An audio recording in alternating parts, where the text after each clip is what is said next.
Greetings, everyone. My name is Hernani Nascimento from the Federal University of Santa Maria in Brazil, and I would like to welcome everyone to the 10th presentation of the webinar series, Nowcasting Operations and Techniques, Perspectives for South America. This series is supported by the Nowcasting and Mesoscale Research Working Group of the World Weather Research Program of WMO, and we'd like to thank everyone who has registered today's talk, which, by the way, is the last webinar of this series. All the presentations are recorded and made publicly available in the YouTube channel of the Department of Atmospheric Sciences of the University of São Paulo. For these webinars, a number of professionals with long experience in research and operations in nowcasting of convective storms have been carefully selected to give talks.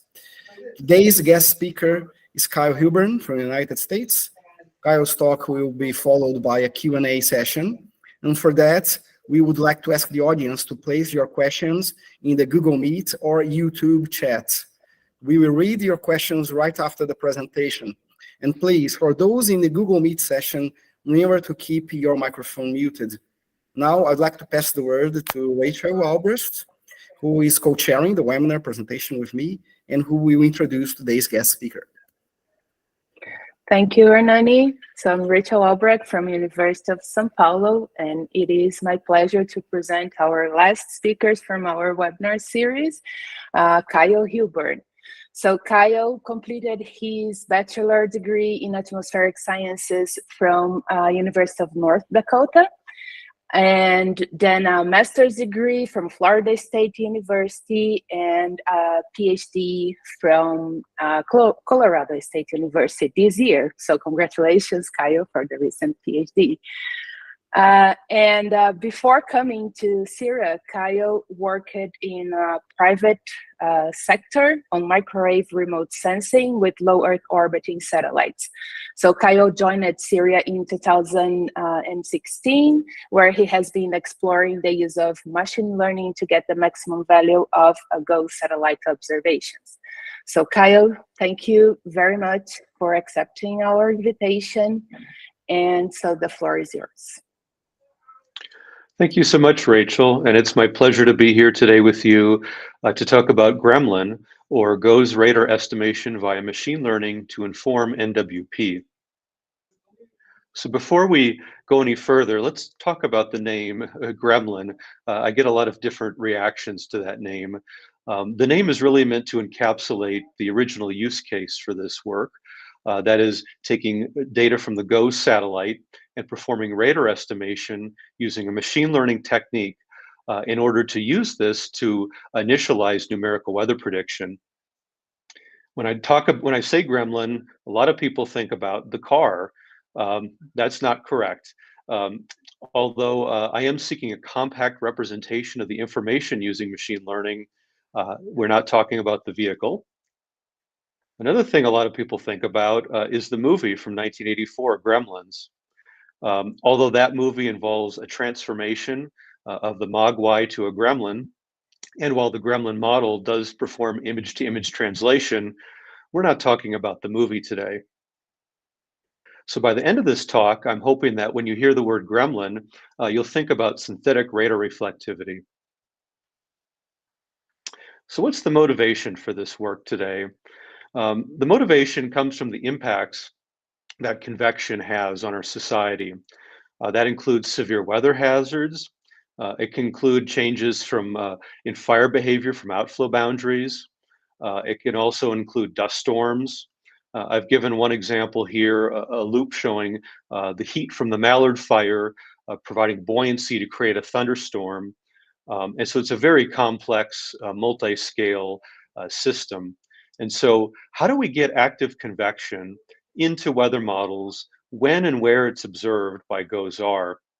There are different approaches, and in this, I use machine learning essentially as an observation operator to be able to do that. So let's start part one, proof of concept of Gremlin, and that begins with the GOES-R series. So the GOES-R series, it provides many new capabilities. It has 3 times more spectral resolution compared to the previous generation. 4 times more spatial resolution, which helps us see features that we just couldn't see in the old imagery, and 5 times more temporal resolution, which is important for these rapidly refreshing models that we have nowadays. It also significantly provides lightning mapping capabilities from geostationary orbit for the first time. So the hypothesis is that by using machine learning, we can take the GOES-R capabilities and provide radar everywhere for initializing convection in high-resolution models. So what models am I talking about? Specifically, when I began this work, I was looking at the high-resolution rapid refresh, or HER model.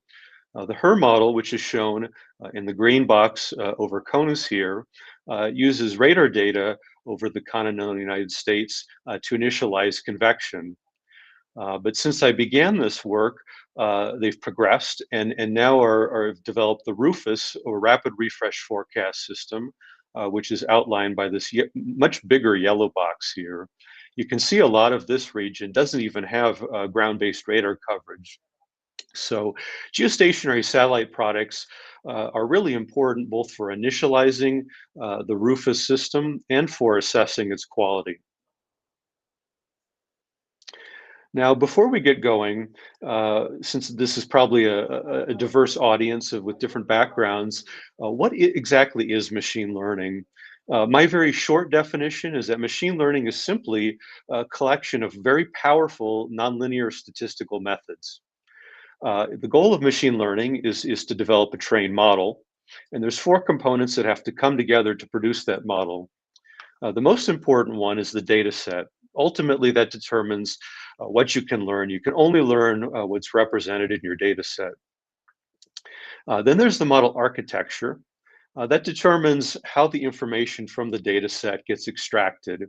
It may involve being able to determine spatial patterns or temporal patterns, relationships between channels. Then there's the loss function. I feel this is sort of an underappreciated component because this determines exactly what is learned from the data set. That's your criteria that you're trying to optimize. And then finally, there's the optimizer that's actually driving the learning process. And so learning is really just adjusting weights in a model. Now, second question you might be asking is, okay, well, why even use machine learning? After all, numerical weather prediction and data assimilation are very powerful tools. Alan Gear had a paper which showed the equivalence of machine learning and data assimilation, where in data assimilation, you would talk about the state, you would talk about the parameters, and you talk about the observations. Machine learning is very similar. It's sort of just different jargon in a way, where you talk about the features, you talk about the weights, and you talk about the labels. Now, there are some differences in terms of how these work, how these handle things like uncertainty, how they handle prior information, but kind of an overall sense, they're actually very similar, and they have some complementary capabilities. For example, convolutional neural networks can make use of spatial information, which is usually not part of data assimilation. Machine learning also provides a very convenient framework for data fusion. And in this talk, I'm actually doing data fusion on radiances and lightning information. And also point out that precipitation has been very problematic for both numerical weather prediction and for data assimilation. So machine learning offers sort of a new approach that we can use to make progress on this problem. All right, so I said the data sets are the most important thing. So here are the data sets that I've used for this work. When I began, I developed what I call CONUS-1, CONUS standing for Continental United States. This was sort of a toy data set. You can see it only had 264 images in it.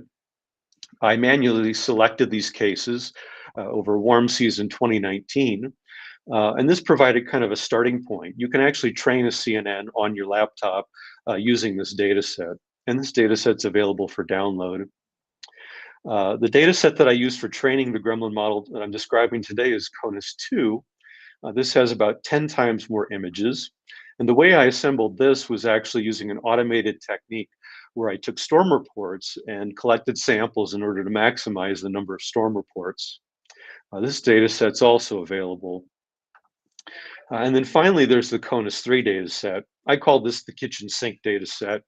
It has much more images, over 100,000 images, and over a much larger domain, over the entire HER domain, sampling every 15 minutes. So a lot of these samples don't even have precipitation or radar echo.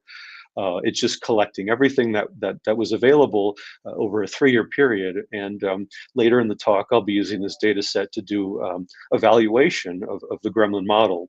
And these data sets are available for download as well.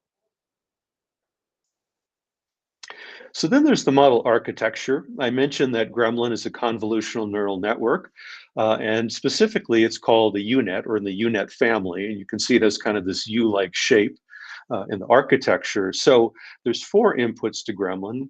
The first one is the shortwave infrared.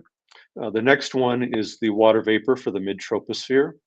The third one is the long wave infrared. And then the fourth input is from GLM. It's the lightning group extent density. So those are the inputs, and this model is performing image-to-image translation in order to learn the MRMS, which is the multi-radar, multi-sensor product, composite reflectivity, which is the vertical maximum. And I'll talk a little bit later in this presentation about why I chose composite reflectivity.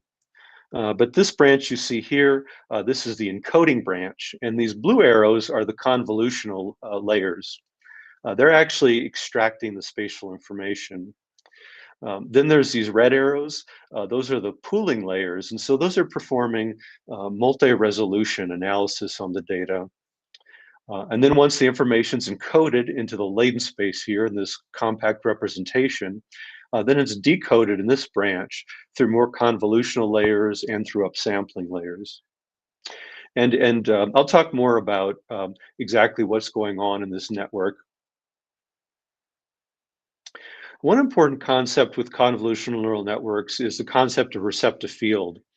If you're from a data assimilation background, you can think of it kind of like the radius of influence, which is for a given pixel in the output, how many pixels in the input are contributing to that estimate. Now, there's something called a theoretical receptive field. That's just a function of the architecture itself. And the theoretical receptive field from Gremlin is given by this black box here. It's 50 pixels, and everything's been resampled to a 3-kilometer grid. So that's a 150 kilometer receptive field, which puts it in the meso-alpha scale of meteorology. Then there's also the effective receptive field. Now, this is something that actually changes during the learning process. You can see at the bottom here that it starts out when it's untrained, kind of just this random cloud of points. And then as you train it, it's sort of focusing in on features of interest and deciding what's most important. You can see that most of the effective receptive field, it's focusing more in the middle, but that the full extent of it pretty much covers the theoretical receptive field.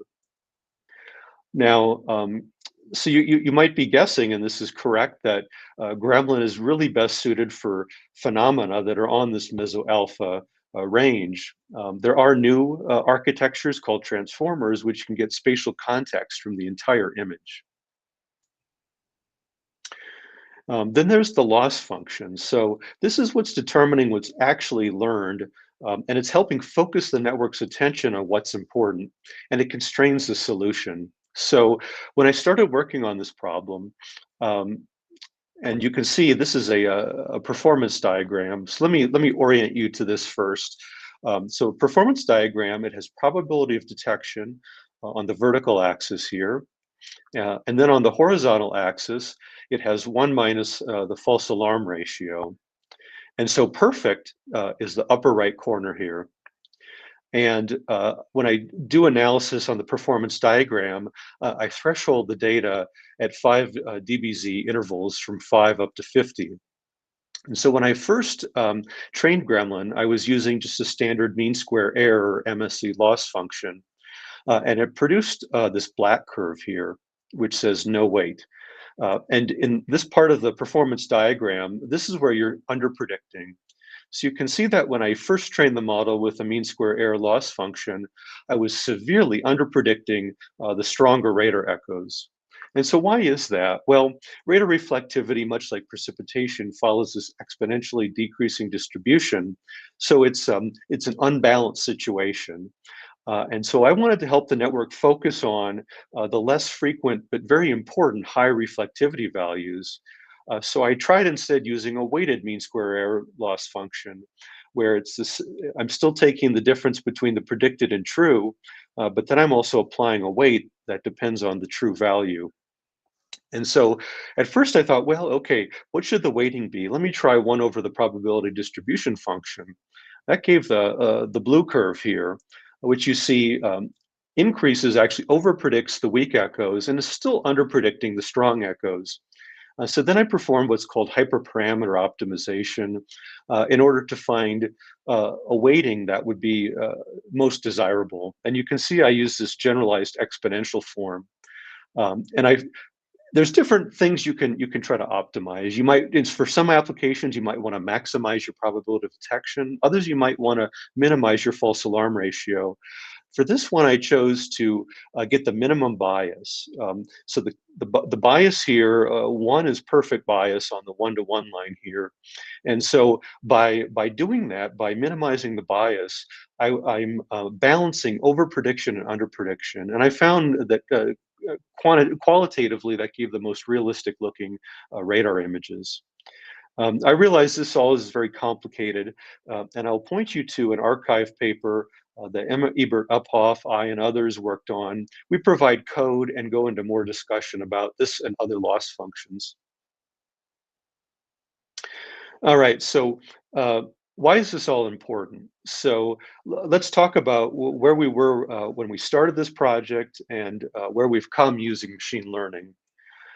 So on the right, you see 9 panels. These are the 9 different cases that make up the CONUS-1 dataset.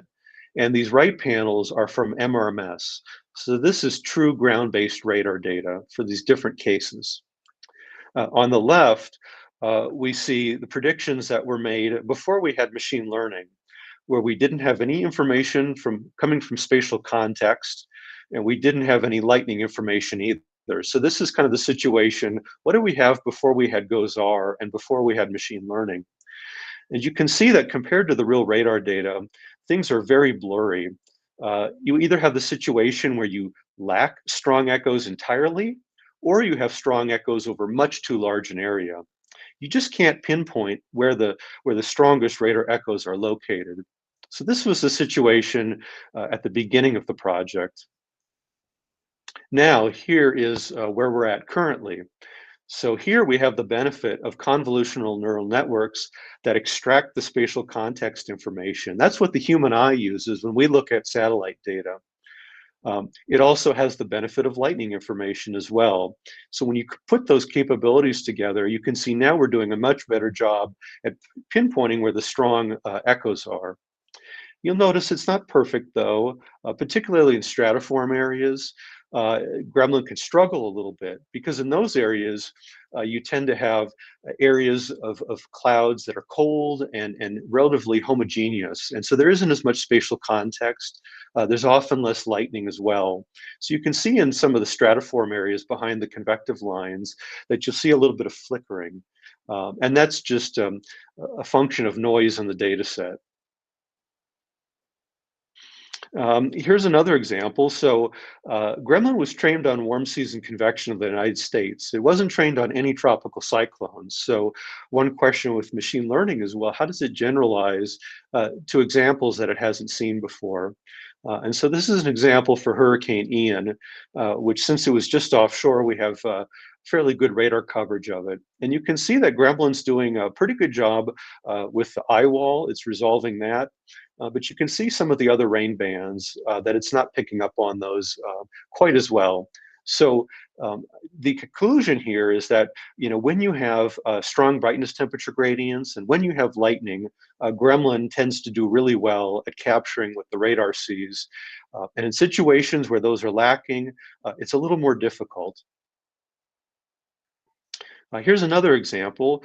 This is a derecho that went over the Midwest and caused extensive wind damage over South Dakota and other areas. And so you can see that in terms of kind of the general overall picture, Gremlin and MRMS are seeing similar things. But if you stare at the image long enough, you can see that the trends in the radar data and the trends in Gremlin, sometimes they match all right, and sometimes they're a little bit different. So I guess my message to you here is that synthetic radar data, it's not quite as good as real radar data. You do have to treat it mentally in a slightly different manner, because you have to realize that the information content is coming from features that you see at cloud top, rather than a radar that's able to peer deep, deep inside the cloud. But if you have no radar information at all, over the Western United States, over oceanic areas, over parts of South America, this can be a really helpful piece of information to help fill in those gaps. Okay, so I mentioned that for Gremlin, I'm interested in the composite reflectivity. That's the vertical maximum. But for initializing numerical weather prediction, we actually need to know the vertical profile of radar echoes. And so the approach I've used is to treat this problem as if it's separable. So for the horizontal picture, I'm using Gremlin. But then for the vertical picture, I'm filling in the information with Yunjin Li's vertical profile model. Yunjin is a scientist here at CIRA. This graphic you see is a kind of a snapshot, a slice through parts of her vertical profile model. Now, how does she get these vertical profiles? Well, they're actually derived from WRF simulations.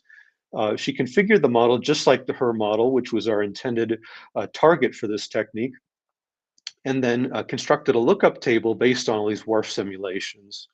And it's indexed by brightness temperature, which serves as kind of a stand-in for the cloud top height, and the mean radar reflectivity.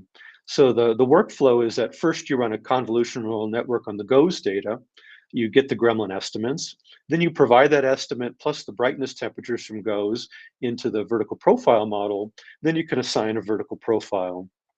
I'll note that this is really intended for convective pixels, and we do apply it to all pixels, including stratiform ones, and so that is a small source of error.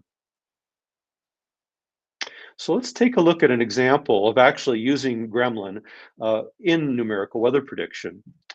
This is an example from a retrospective simulation we performed. To orient you, this state that we're looking at here is Oklahoma in the United States. Gremlin is on the left, and then MRMS is on the right. So you can see that compared to MRMS in this example, Gremlin tends to be smoother. Now, this is a property of convolutional networks that's well known.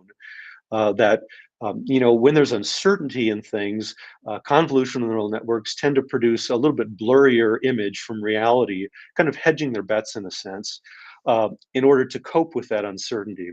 And so that results in predictions that look a little bit smoother, and the convective cores are a little bit broader than what the radar actually depicts. Now, when this is put into the weather model, the first thing they do is they calculate the latent heating. And so you can see that because of these differences, that Gremlin has stronger latent heating, and it tends to be spatially smoother. So what impact does this make on weather forecasts? So in this top row, we start with our input from MRMS, and then we make a forecast. So this is a 1-hour forecast based on the initial conditions from MRMS. In the bottom, we start with Gremlin, and then we use that to make a 1-hour forecast instead of MRMS. Then we can compare that to truth, which is down here in panel 6. Now for the storms up here in the northern part, you can see that both Gremlin and MRMS are producing pretty similar 1-hour forecasts. Now, if we look down here in the southwestern part of Oklahoma, we can see that the MRMS-based forecast is underpredicting what we see. Sorry about that. Is underpredicting what we see, whereas Gremlin is much closer to truth in terms of the intensity of the radar echoes that we see 1 hour later. I'll point out both techniques are better than not using any initialization at all. That was one example, but how does this generalize to other samples? So we've run some 1-week retrospective experiments, and these plots show the critical success index, where higher is better as a function of forecast lead time. In this top one, which uses data over all of the continental United States, the red curve shows the critical success index if we have no initialization at all. And then blue is with MRMS, and the purple is with Gremlin. So you can see that adding either Gremlin or MRMS produces a boost in the skill by about the same amount. Interestingly, if we look over the Western United States, where radar coverage is relatively poorer, we can see that Gremlin in this purple-pink color here is actually doing better than using MRMS. And so the hypothesis is that over the Western US, where radar coverage is poorer, Gremlin can actually help add value to produce better forecasts. And you can see that that skill isn't its highest in the first few hours, but it does persist all the way out to 12 hours. Now, how is it possible that fake radar data can actually provide better forecasts than real radar data? Well, in the next section of the talk, I'm going to go into some explainable and interpretable AI techniques in order to understand how Gremlin is making its predictions. But to specifically address using it for model initialization, I do have 4 different hypotheses that I'm hoping to test in the near future. The first one is, well, because Gremlin is spatially smoother, maybe the model, which is being run at 3 kilometers, just responds better to that smoother input. The second hypothesis is that since Gremlin has stronger heating, and where radar coverage is lacking those echoes, you tend to have this bias towards underestimating the radar data, that Gremlin, since it's stronger, is closer to the truth and then making a better forecast. The third hypothesis is that it has to do with the vertical profile. So you can see here in this top plot, this is a vertical profile of the radar reflectivity. And so the MRMS is in the blue curve here, and then Gremlin is in the red curve. And you'll recall that Gremlin is based on WRF simulations. And it has a peak that's lower down in the atmosphere, and it has much less echo at higher altitudes than what's observed with MRMS. And in terms of how that affects the latent heating calculation, you can see that makes Gremlin put a lot more heating in the middle atmosphere and less in the upper atmosphere. And perhaps that vertical profile is just more conducive to getting a good response from the model. And then the fourth hypothesis is that because we're using GOES data, GOES is measuring the cloud top. And we've seen that the cloud, what you can see at the cloud top, it actually provides a little bit of lead time over what's happening deeper down inside the cloud. It takes time for precipitation to develop. And so it looks like Gremlin has about 15 to 20 minutes lead time over the radar because of that effect. And so all 4 of these hypotheses could be contributing.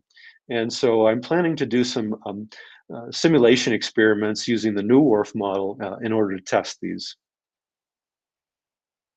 All right, so now on to part 2, talking about interpretable Gremlin. So to start with, explainable AI, that's become kind of a popular buzzword. And I want to point out that machine learning, it's not learning physical relationships, it's learning statistical relationships that are present in the data. And so the question with machine learning always is, how do we know what it's learned and whether that's really trustworthy? And explainable AI is one approach. The tool that I found most helpful for Gremlin is a technique called layer-wise relevance propagation. This is especially useful for convolutional neural networks. And I've used that in combination with something called ablation studies. And that's where I deliberately remove capabilities from my neural network in order to see what provides the most benefit. Now, explainable AI, the tool isn't magic. It doesn't give you the answer you're looking for, but it's really just a part of the scientific method where it starts with a question or hypothesis, then you develop an experiment or do a test in order to evaluate that, and then you analyze and interpret that, which leads to new questions and hypotheses. And so using layer-wise relevance propagation, or LRP, using that, it revealed 3 different strategies that Gremlin is using. So in this panel, the top row shows we have the inputs, channel 7, channel 9, channel 13, lightning. And then we have the MRMS truth and the MRMS estimate from Gremlin. Now we've zoomed way in here, which is why this looks a little bit pixelated. This middle row, I've applied gradients. This is just for visual purposes to help you understand where are the strong gradients in these images. Then this bottom row shows the heat maps that come from layer-wise relevance propagation. You can see channel 13 in particular is really standing out. And intuitively, that makes sense that as meteorologists, we like to look at the long-wave infrared to know about the deep convection. And you can see that it's looking both at this strong gradient here, which matches up well there. And it's also looking at these cold brightness temperatures here, which you can see there. It's also looking at the lightning as well. And so the strategies that Gremlin is using that layer-wise relevance propagation revealed is that strong radar echoes tend to be located on the cold side of sharp brightness temperature gradients and are associated with lightning. I don't show it here, but Emma and I go into further details in our BAMS paper, where we actually did experiments where we turned the lightning off. And it actually changes how the network looks at the radiances. So one strength of convolutional networks is it's using all this information simultaneously in order to make the best estimate. And if you want to know more information about LRP and its pros and cons, Antonios Mamalakis wrote a paper where he actually validates layer-wise relevance propagation and talks about some of the pitfalls for certain applications. So I want to really emphasize here that what's really important with Gremlin is this concept of spatial context. What is spatial context? Well, in this panel 1 here, I've taken an image of long-wave infrared for one particular example over Ohio. This is a color scale that's inverted. So the red colors are cold colors, and that's where the deep convection is. Now, in a network where I've turned off the spatial context, you get the results shown in panel 2. And you can compare panel 2 with the truth from the real radar data in panel 4 here. You can see that with no spatial context, you can delineate cloud and no cloud areas all right, but you can't see where the strong radar echoes are. You can see blue and green colors, but you can't see any yellow, orange, or red colors. Then when you turn the spatial context back on in the convolutional neural network, suddenly now you can identify where those strong echoes are located. And so the important thing here is that compared to classic pixel-wise retrieval algorithms, which have the issue shown in panel 2, the spatial information coming from convolutional neural networks really adds value because in classic retrievals where you have precipitation, well, the radiances from infrared, they saturate and you don't really get any more information content. So in order to be able to know where the strong radar echoes are, in addition to the lightning information, knowing about the strong brightness temperature gradients really helps add value. Now let's dive a little bit deeper into what I mean by spatial context. And this is the subject of a paper. It actually just got published in print today. There's the link down there. And in that, I take the Gremlin convolutional neural network. And the key insight of that paper is that this network is a combination of 2 different things. One is what's called an image pyramid. So you see how in the UNet there's these different levels, and those are defined by the pooling and upsampling. Well, that's really just defining an image pyramid. So the base of the pyramid is the high resolution image with all the detail. And then as you go up in the pyramid, you get lower resolution images. And so what it's doing, it's constructing a multi-resolution representation of the information. And there's spatial context information that comes from that. Then there's also a filter bank implicit here. So those blue arrows, the convolutional layers, they're actually learning image kernels. But I developed an interpretable form of Gremlin where rather than learning the kernels, I actually specified the kernels. And I didn't even use anything that was that complicated. I used an identity kernel, a derivative in X, a derivative in Y, and then a Laplacian kernel. And I found that by representing the convolutional neural network with an image pyramid and a simple filter bank, I could get the skill similar to the convolutional neural network. And what this helped, there's one other piece I should mention, is once you've done that, you also still need to have some regression framework. You could use, oops, sorry about that.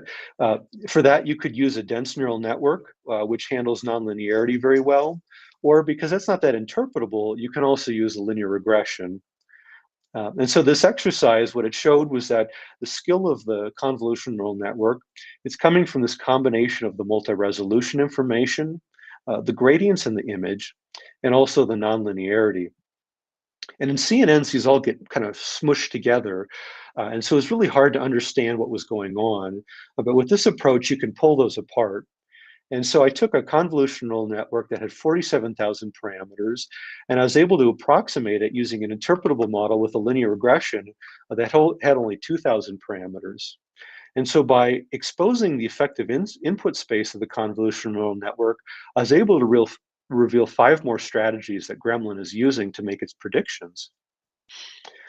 So here, this is showing some spatial context examples. So starting with the top row here, we have this. So this is showing the mean output as a function of the derivative in x and the derivative in y.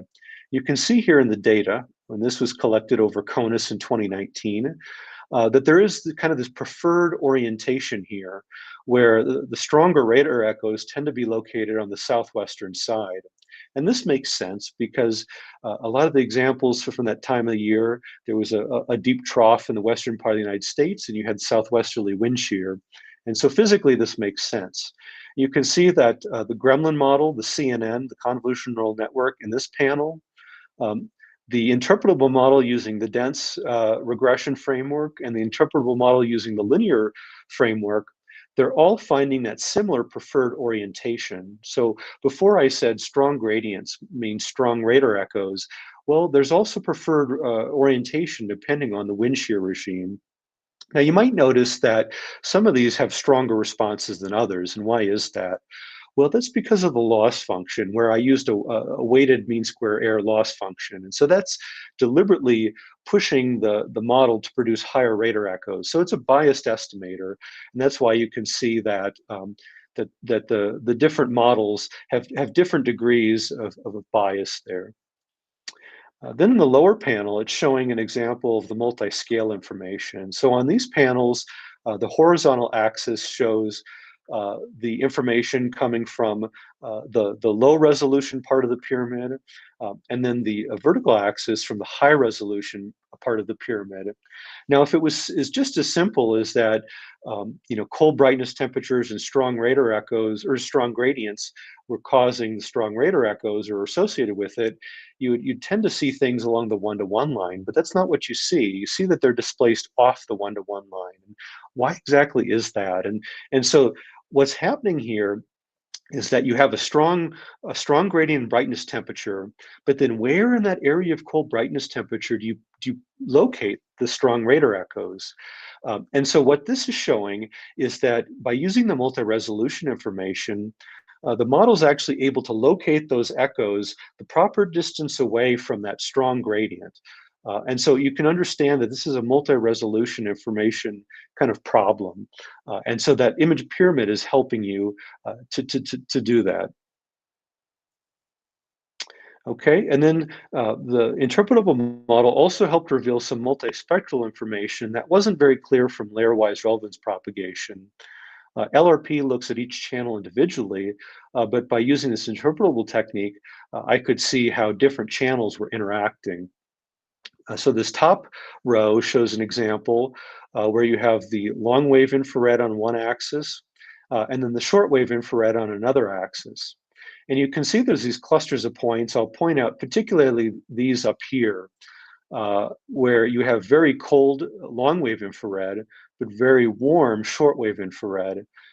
And if you look at examples where these occur, these are examples where the long wave only sees cirrus overcast over the storm, the thunderstorm anvil. But the short wave, which is able to see through the cirrus, can see the warm ground in certain places. And so by doing that, it's able to pick up on the gradients and better locate the stronger radar echoes. Another example in the middle here, where we have long wave infrared on one axis and then the water vapor on the other. And so you can see that what it's learning is there's these little bit of points down here where normally you have the band 13 being cooler than the or being warmer, I'm sorry, than the water vapor.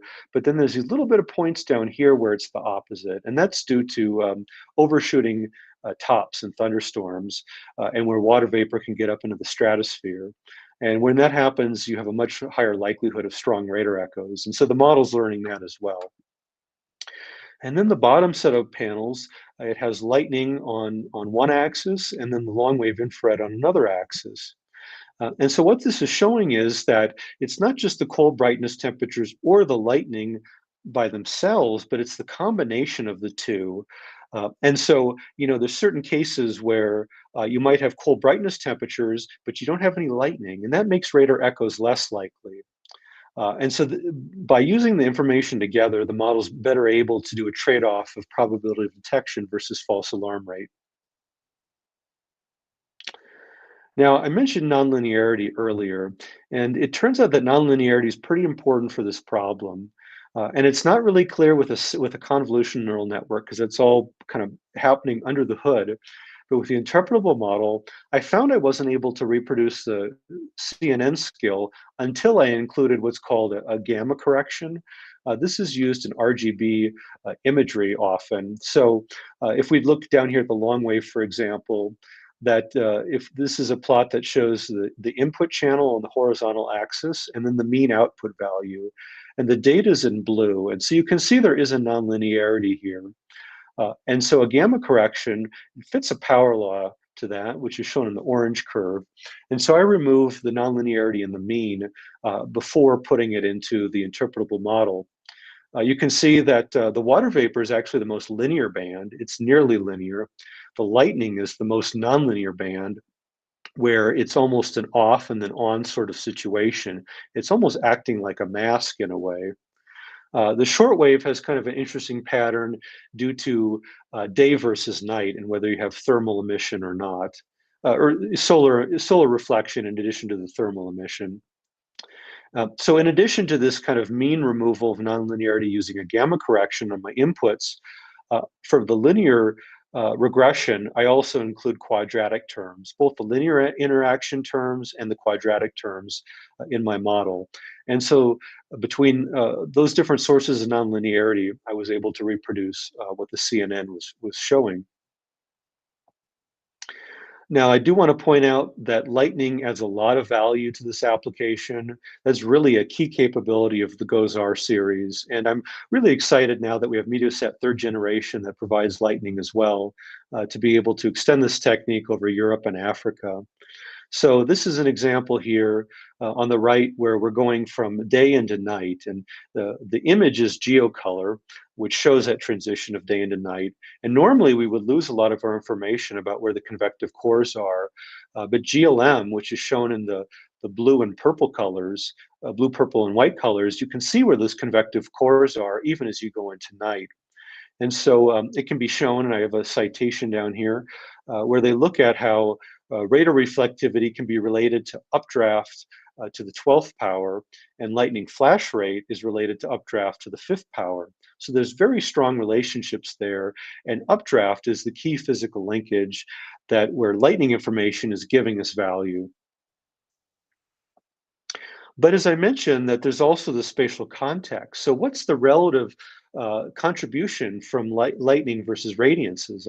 This is a very interesting question. John Centineo, who spoke with you in an earlier presentation, had developed a model where he actually uses the spatial information in order to predict what the lightning should be. So there is some overlap in the information content. This example here, again, we saw this before. Here's the long wave infrared. Here's the corresponding lightning for that example, and then here's the truth. So in this upper left panel, this is where we have a model that has no spatial context and no lightning. We can see we're not predicting the strong echoes at all. If we leave the spatial context off but add lightning, well, now we can resolve a lot of the strong echoes, but now we can't really represent the weak to moderate echoes very well. If we turn on the spatial context but leave the lightning off, we see that we can represent a lot of those stronger echoes, but not everything. But if we turn on both the spatial context and the lightning, we get the answer that's closest to the truth, both in terms of the qualitative pattern and if you look at the various statistics that are provided in these panels. So although the information content partly overlaps, you really do want to use all the information to get the best possible estimate. Another part of lightning information, which is unique to GLM, is the lightning flash area.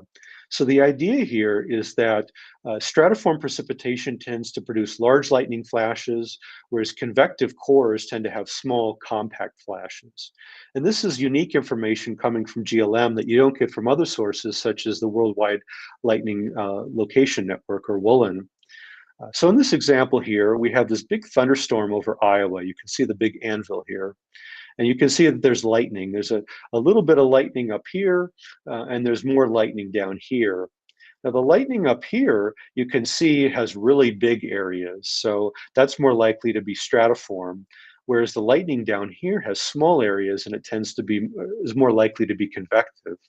And so in the original Gremlin model, which did not use the lightning area information, when you compare it to truth, you can see it's over-predicting up here in the stratiform area and tends to be under-predicting in the convective area. But then when you add the lightning area as another predictor, now you're able to bring down the intensity that's predicted in the stratiform area and bring up the intensity in the convective area. And if you look over the entire data set, looking at the difference between the model with and without lightning, in the convective areas where you have small lightning areas, the model tends to predict more when you give it that lightning area as a predictor, and in the stratiform areas, it predicts less. So this is a valuable input that I'm incorporating into version 2 of Gremlin. Okay, so now in part 3, I know we're getting near 1 o'clock, so I want to now transition and talk about global Gremlin. I think that's probably of most interest to this group. I know we have a lot of people from South America here. So Yunjin Lee and I, we did a validation. Now over CONUS, we have a lot of validation data. And Gremlin was trained just on warm season convection. So the question we were asking was, okay, well, now how does it work in terms of other seasons? And so if you look at these panels up here, in summertime, which is most similar to where Gremlin was trained, we have the smallest, this is root mean squared error difference in terms of dBz, and we have the smallest errors in summertime. Now, if we look at spring or if we look at fall, we can see that over the northern part of the United States, the errors get bigger. And over winter, they get so much bigger that I've had to change the color bar here. And if you look at the errors in terms of the surface temperature, you can see that errors remain low until you get to surface temperatures around 280 Kelvin. Once you get colder than that, the errors start to get much larger. And now this is a familiar thing we've seen where cold surfaces can look like precipitation to algorithms. And for Gremlin, the version 1, it is having the same sort of issue. And so what this told us is that in version 2 Gremlin, we really need to incorporate surface temperature if we want to be able to make more accurate predictions in spring and fall and winter seasons. Now, looking at the relationship between lightning and radar echoes, I've also observed that there's a dependence on the moisture regime. So this plot here, the big panel, this is showing the ratio of the radar echoes in logarithmic units, dBz, over the lightning in logarithmic units I'm calling dBl. And I mentioned earlier about 12 and 5. And so the theoretical relationship is this 12 over 5, which is the orange color, which you kind of see here over the center part of the country. But you can see down in Florida, you have these much smaller ratios. And when you get to more arid regimes over the high plains, you have much bigger ratios. And this is actually something that is consistent with what Bosipio has in his paper, that that there's a dependence on the moisture regime. At these more humid regimes, you tend to see those smaller ratios, and you see bigger ratios in drier regimes. And down here in this inset, I have a total precipitable water field. You can see that the spatial patterns match up really, really well. I think the correlation coefficient was like 0.75 or something. So there's definitely, if you want to interpret the lightning correctly, you need to account for the moisture regime that you're in. And Eric Goldenstern, who's a student here, he trained Gremlin to estimate precipitation and saw a similar dependence on humidity. To go just a little bit deeper into that, on the left here, we have a joint probability distribution where we have lightning on the horizontal axis and radar echo on the vertical. The blue dot here shows the mean of the distribution, and it lies right on that 12/5 relationship. Now, Gremlin here, you can see what Gremlin learned. It learned the mean pretty well, but you can see how it's handling the variabilities a little bit different, which is kind of interesting. Now, Gremlin also didn't have water vapor as an input. So while MRMS has this pattern that correlates really well with water vapor, you notice Gremlin that the color bar is different here. The dynamic range is very much reduced. And so although there is a spatial pattern here, I don't think what we see in Gremlin is actually due to the moisture because it doesn't know about moisture. I think what we're actually seeing is the detection efficiency from GLM. So these dashed curves here show decreasing detection efficiency as you move away from the sub-satellite point. So I just want to point out those are two signatures that do have some correlation in terms of the moisture and the detection efficiency over the United States. All right, so then where are we headed in the future? So I want to bring Gremlin, just from the United States, and I want to look over the full disk now. And this is actually the first image where I attempted that, where I actually took the Gremlin model as it is, and I just simply applied it to the full disk with making no modifications at all. You can see this isn't actually the ABI full disk, but it's the GLM full disk because I wanted to make estimates just where I had lightning information as well. And so when I did this on something called NOAA GeoCloud. So once you go to full disk, you start talking about a lot more data. And so implementing this directly on the cloud is an efficient way to approach this. And so the hope is, and I was hoping to have this all ready to go by the time that I gave this webinar, and I apologize that we're still working on it, but the goal then is that when we have this up and running, you'll be able to download the net CDF data files from an S3 bucket on Amazon, or you can use AWIPS in the cloud to be able to visualize this. I'll mention that I'm also developing a GeoWips plugin because I want to implement this here at CIRA so we can provide it on our slider tool, if that's something that you're familiar with. And so, how do you validate this where you don't have radar data? Well, my plan is to use GPM DPR to validate this where we don't have ground-based radar information. Very quickly, I want to mention, so I mentioned about the lightning area, but I also want to bring in other inputs. This upper panel is showing the improvement in skill that you get from adding visible information during the day. You do see an improvement by adding visible information. The day cloud phase brings in other information that's useful. I've shown in other work, other talks that does actually help. The nighttime microphysics RGB, that split window difference, tells you about thick and thin parts of anvils. That provides value.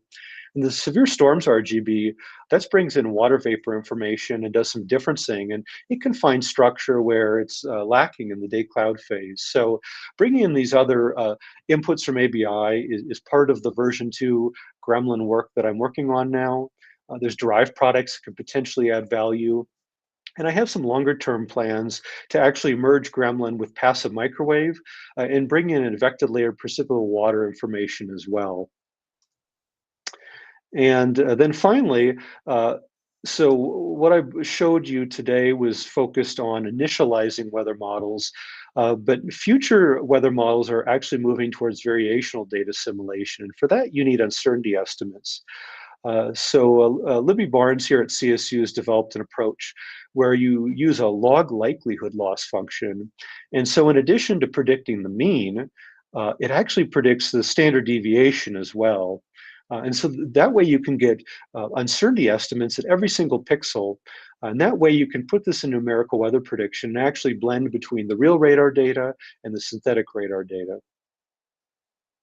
All right, so last slide here, just to summarize, the work I've shown has demonstrated that applying machine learning to satellite data, we're able to extract new information, and we're able to use that then to improve weather forecasts. This is important because there's so many important areas of the globe that don't have good ground-based radar coverage. This is relevant to the severe weather hazards that our society faces, and it's in support of a weather-ready nation, which is one of the goals of NOAA. So I've given my email address here at the bottom. If you'd like to contact me, I welcome you to do that. And I'll stop there and open it up to questions and comments. Thank you very much for your time and attention today.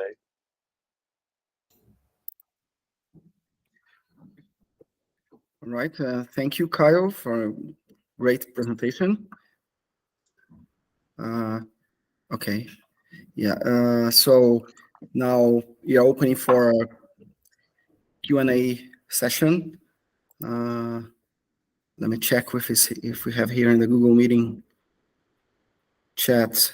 Please, for people who wish to ask your questions, you can write them down in the chat here, either in the Google Meeting, or if you are on YouTube, you can write them down in the chat in YouTube. Let me check here. I have one question to begin with. Do the skill scores of the numerical simulations that were initialized, the Gremlin's inputs, vary substantially with convective modes, like either discrete cells and mesoscale convective systems?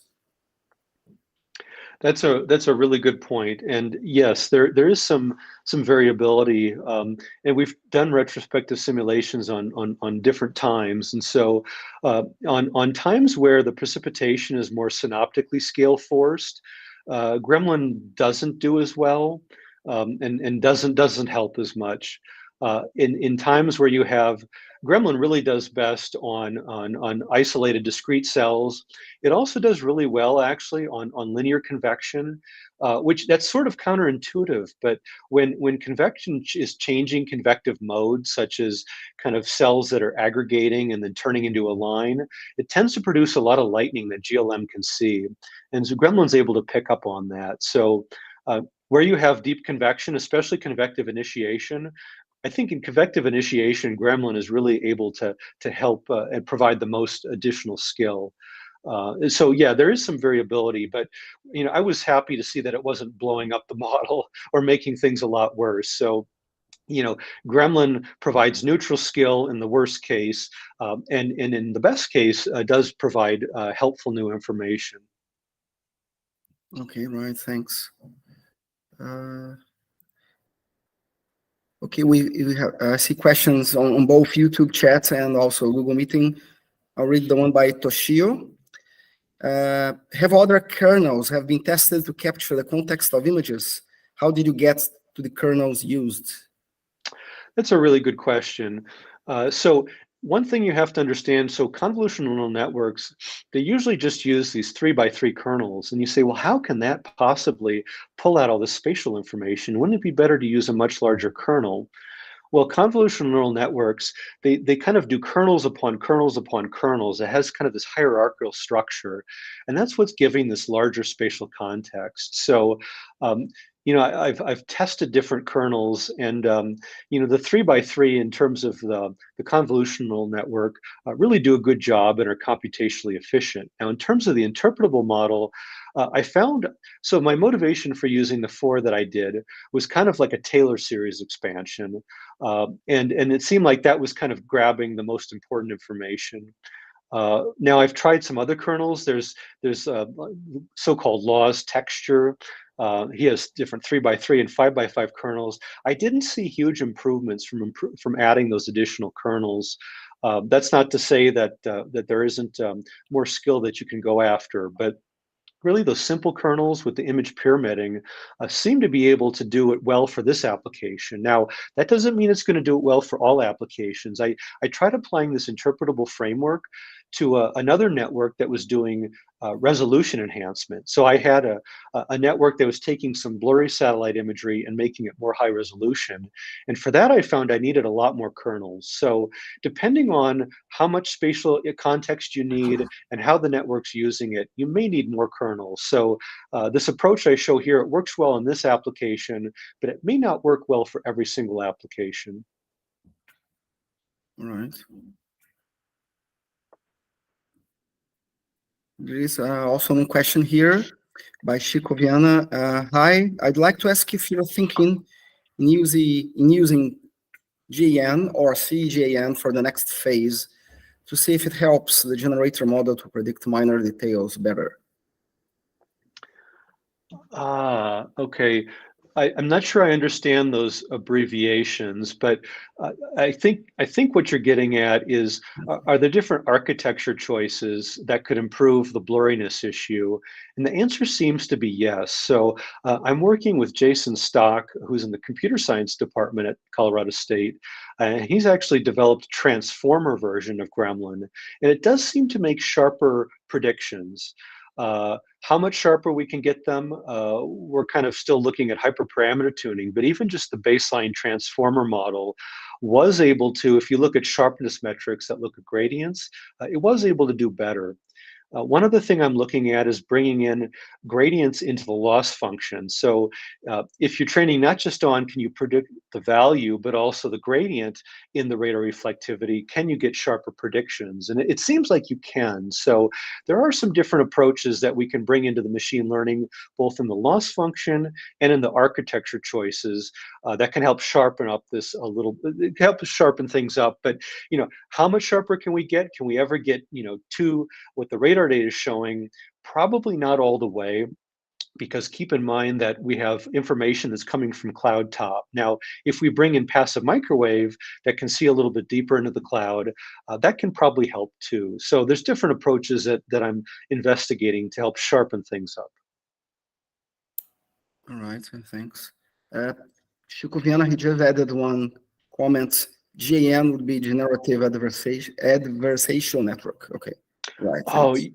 yeah, that is a very popular approach to making sharper predictions. And I haven't actually experimented with those types of networks, but that's a very interesting approach. Rachel, like to ask a question? Yeah, actually, did you ask the second question from Toshio? I don't. Yes, the first question from Toshio only. Okay, so Toshio has a second question.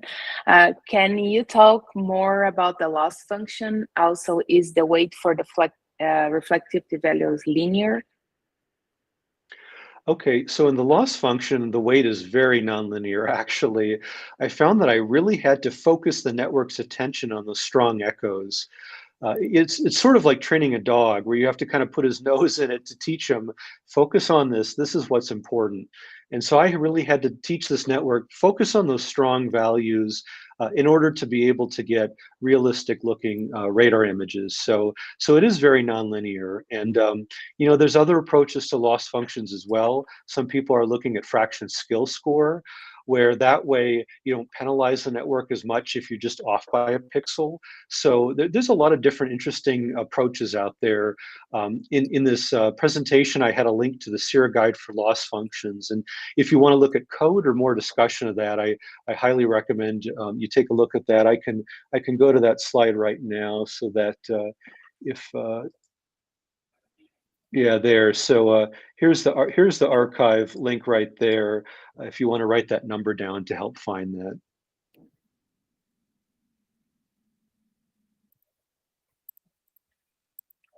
All right. Yeah.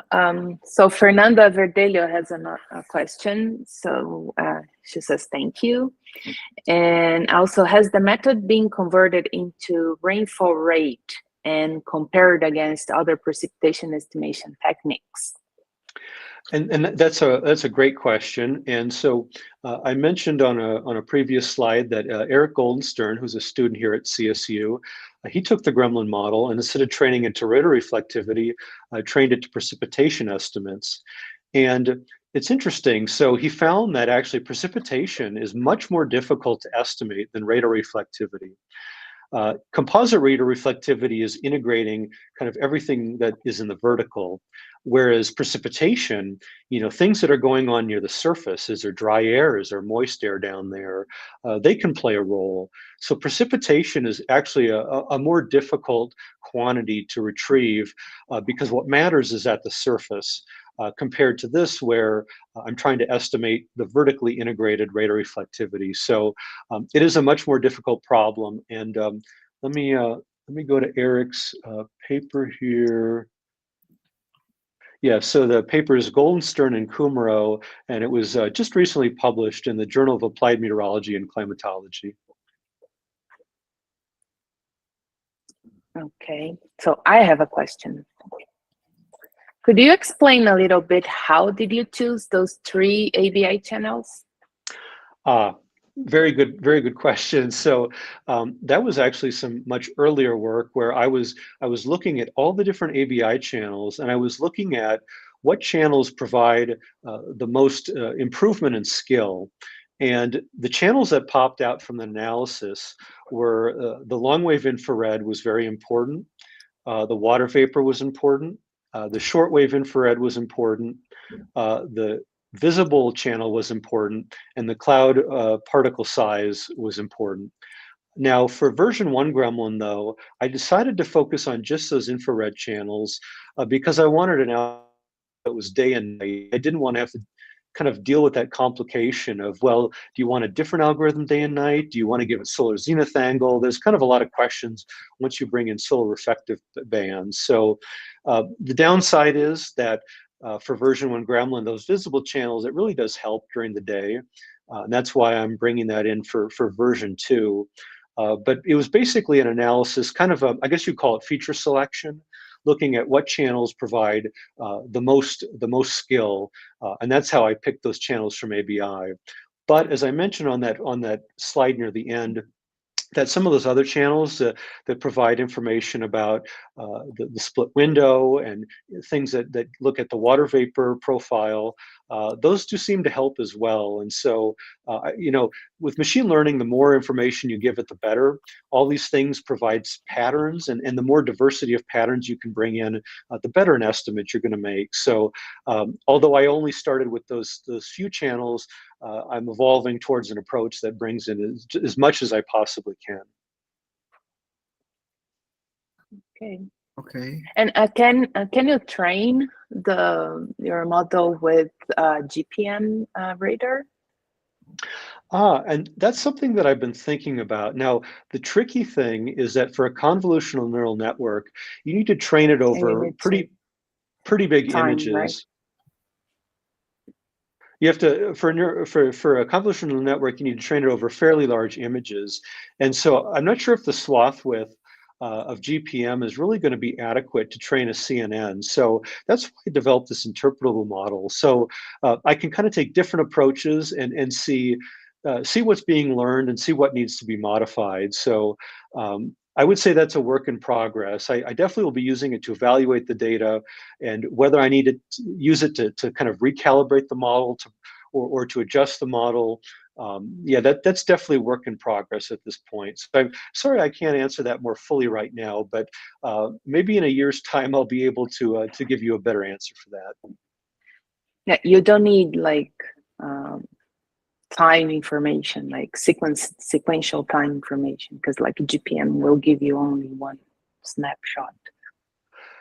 Currently, I'm not using any temporal information, okay. So I don't need that. But you do need estimates over a big image so that you can extract that spatial context. Okay. And Nani, I know you have questions. Oh yes, I have one question.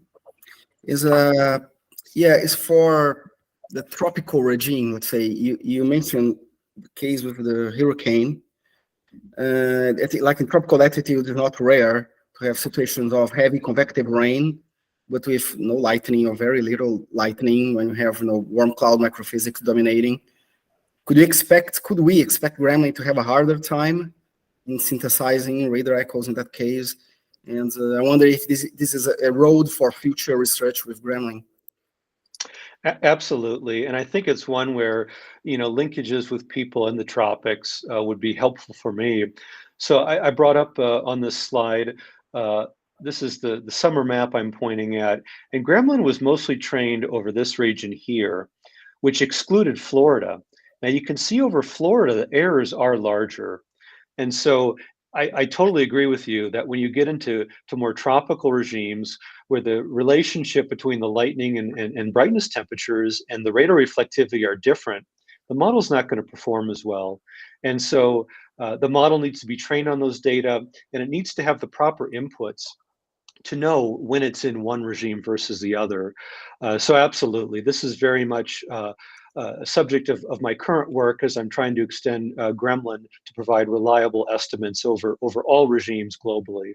Very challenging problem. Yeah, all right, great. That's great research and a great tool. Okay, do we have any additional question? I think we addressed all of them. Check here, yes, I think so. I'd like to thank everyone who asked the questions. Right, it's all very interesting questions, and so. Oh, actually, I have one request here. Okay. Could you please copy the link, one link you showed in one of the slides? I think Toshio asked. It was a link from the Archive X. Yeah, it was this one. Yes. I'm going to stop sharing for a moment, and then I'll bring up the chat. Put that into the chat. There we are. All right. Thank you very much. Thanks. We'll post for him on YouTube. Thank you so much for this opportunity today. It's really been a pleasure speaking with you. Right. Thanks a lot, Kyle. So thank you, Kyle. So this is the very last webinar of this series. So we'd like to thank everyone who have attended and all the people who participated in sharing, the sessions, and who gave support in also collecting the questions from all the chats. Today was Thiago Biscuru doing that. So, okay, so we thank everyone once again. So Rachel, if you want to say some final words as well. Just thank you to every speaker and to you, Hernani, and also Thiago, Isabella, that were here with me during the webinars.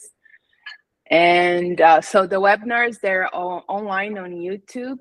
So all of them, you can go on the webinar webpage that will be up. I'll not put it down. So all the list is there and you can watch on demand whenever you want.